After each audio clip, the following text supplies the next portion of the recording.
ఎన్నికల ముంగిట కేసీఆర్కి దారుణ పరాభవమే. ఏంటంటే కేకే బయటికి వెళ్ళిపోవడం కాదు. కేకే సరే ఆయన రాజకీయ అవకాశం చూసుకున్నారు, తన బిడ్డ భవిష్యత్తు చూసుకున్నాడు. 10 ఏళ్ల పాటు షెల్టర్ తీసుకున్నాడు కేసీఆర్ దగ్గర. ఆ షెల్టర్ పూర్తయిపోయి మళ్ళీ కాంగ్రెస్ అధికారంలోకి రాగానే ఆ బాట పట్టేశారు.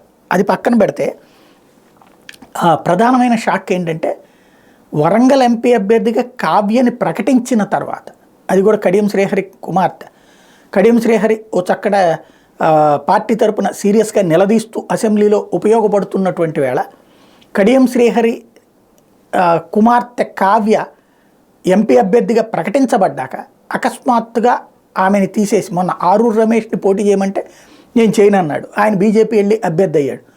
కావ్య వచ్చి ఇప్పుడు ఏకంగా మీ మీద వస్తున్న ఆరోపణల కారణంగా గెలవడం కష్టం కాబట్టి నేను పోటీ నుంచి తప్పుకుంటున్నానంటూ లేఖ రాయడం ఒక సంచలనం అయితే, కడియం శ్రీహరి ఇప్పుడు కాంగ్రెస్ పార్టీలో చేరుతూ ఉండటం, ఆయన వరంగల్ ఎంపీగా పోటీ చేయబోతూ ఉండటం అన్నటువంటిది ఓ రకంగా కేసీఆర్ ప్రాభవానికి వరుస పెట్టి ఇక పతనం ప్రారంభమైందా ఎన్నికల ముందు. ఇక అసలు ఇప్పుడు పోటీలో లేకుండా పోయింది. మొన్నటిదాకా అధికారం ప్రతిపక్షం ఉంటుందా అన్న దశ నుండి అసలు బీఆర్ఎస్ ప్రతిపక్షంలోకి వస్తుందా కాదు, అసలు ప్రతిపక్షంలోనే మిగులుతుందా అనేటువంటి స్టేజ్కి 39 అసెంబ్లీ స్థానాలు గెలిచినటువంటి పార్టీ, ప్రధాన ప్రతిపక్ష పార్టీ ఇవాళ రోజున వరుసగా ఎమ్మెల్యేలు బయటికి వెళ్ళిపోతున్నారు.